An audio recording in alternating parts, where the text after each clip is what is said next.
नमस्कार दोस्तों, ज्योग्राफी के पांचवें पार्ट में आपका स्वागत है। दोस्तों, इससे पहले मैंने 4 पार्ट करा दिए हैं। अब ज्योग्राफी का वन लाइनर क्वेश्चन 5वां पार्ट पढ़ाने जा रहा हूं। तो दोस्तों देखिएगा, 201वां क्वेश्चन है, हिमालय की सबसे पूरी चोटी कौन सी है? नमचा बरुआ। 202, भारत की सबसे ऊंची चोटी कौन सी है? K2 है। 203, भारत की सबसे पुरानी पर्वत श्रृंखला कौन सी है? अरावली। 204, निम्न हिमालय किसके बीच में स्थित लंबवत घाटी को दून के नाम से जाना जाता है? शिवालिक। 205, सतलुज तथा काली नदियों के बीच स्थित हिमालय के भाग को किस नाम से जाना जाता है? कुमाऊं हिमालय। 206, किसको सह्याद्री पर्वतमाला भी कहा जाता है? पश्चिमी घाट को सह्याद्री पर्वतमाला कहा जाता है। 207, प्राकृतिक मार्ग उपलब्ध कराने वाले पर्वत के किसी अंतराल को क्या कहा जाता है? दर्रा।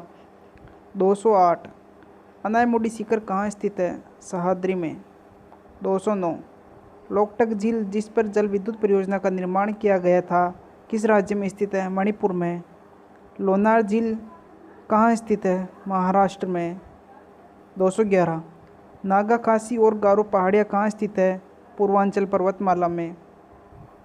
212, शिव समुद्रम किस नदी द्वारा बनाया गया जल प्रताप है? कावेरी। 213, भारत का सबसे ऊंचा जल प्रताप किस राज्य में स्थित है? कर्नाटक में। 214, जोग जल प्रताप किस नदी पर स्थित है? शरावती में। 215, किस राज्य में लेटेराइट मिट्टी पाई जाती है? केरल और महाराष्ट्र में। 216, पर्वतीय स्लोपों पर मृदा अपरदन को किस प्रकार नियंत्रण किया जा सकता है? समोच्च रेखा जुताई के द्वारा। 217, कपास के उत्पादन के लिए सबसे अच्छी मिट्टी कौन सी होती है? काली लावा मिट्टी। 218, लोनी और क्षारीय मृदा का भारत में एक और नाम है, इसको कल्लर कहते हैं। 219, पेट्रोलॉजी किसका अध्ययन है? चट्टान के अध्ययन को कहते हैं पेट्रोलॉजी। 220, भारत का सबसे सूखा भाग है? पश्चिम राजस्थान। 221, दक्षिण पूर्वी व्यवहारिक हवाएं बारिश के मौसम में भारतीय उपमहाद्वीप से किसके कारण आकर्षित होती है? उत्तर पश्चिम भारत में कम वायुदाब के कारण होने से। 222, उत्तरी पूर्वी मानसून से प्रदेश में वर्षा होती है? तमिलनाडु। 223, वायुमंडल में प्राय गर्मी कहाँ से आती है? विकिरणों से। 224, दक्षिणी पश्चिम मानसून की अवधि के दौरान तमिलनाडु सूखा रहता है क्योंकि यह दृष्टि सहायक क्षेत्र में स्थित है। 225, कौन सा भारत का सबसे आर्द्र स्थान है? मासिनराम या माउसिनराम। 226, भारत के धान के प्रदेश कितनी सेंटीमीटर से अधिक वर्षा वाले क्षेत्रों में स्थित है? 100। 227, भारत में प्रायद्वीप नदी से संबंध सबसे ऊंचा निकास बेसिन कौन सा है? कृष्णा। 228, भारत की किस नदी को वृद्धगंगा कहा जाता है? गोदावरी। 229, नासिक किस नदी के किनारे स्थित है? गोदावरी नदी के किनारे। 230, तिब्बत में सांगपो कहलाने वाली नदी कौन सी है? ब्रह्मपुत्र। 231, भारत में तलछट को परिवाहित करने वाली प्रमुख नदी कौन सी है? गंगा। 232, बिहार का विषाद है? कोसी। 233, इंद्रावती, प्राणहिता और सबरी किसकी उपनदियां हैं? गोदावरी की। 234, विजयवाड़ा किस नदी के किनारे स्थित है? कृष्णा नदी के किनारे।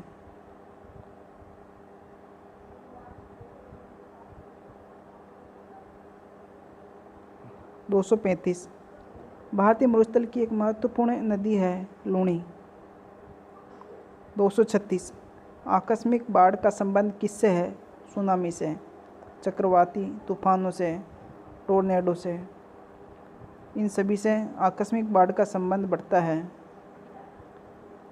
237, माजुली संसार का सबसे बड़ा नदीय द्वीप किस राज्य में स्थित है? असम में।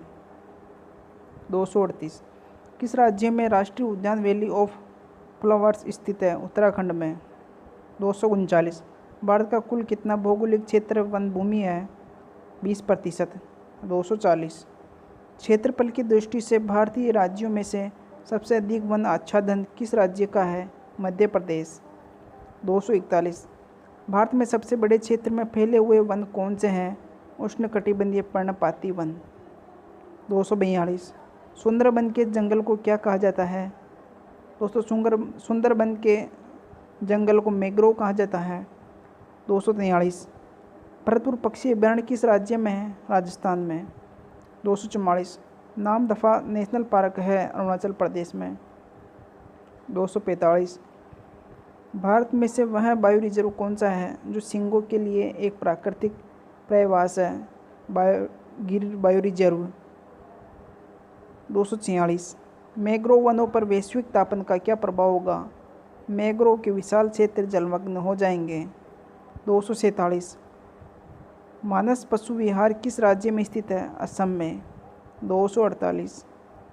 जीवमंडल आरक्षित क्षेत्र की पहली परियोजना स्कीम कौन सी थी? वन्य भूमि के वनस्पति जान और प्राणी जात का परीक्षण, अन्य उत्पादों पर प्रयोग और विकास, कृषि उत्पादों पर प्रयोग और विकास। 239। भारत का जीवमंडल रिजर्व नंदा देवी किस राज्य में स्थित है? उत्तराखंड में। 250।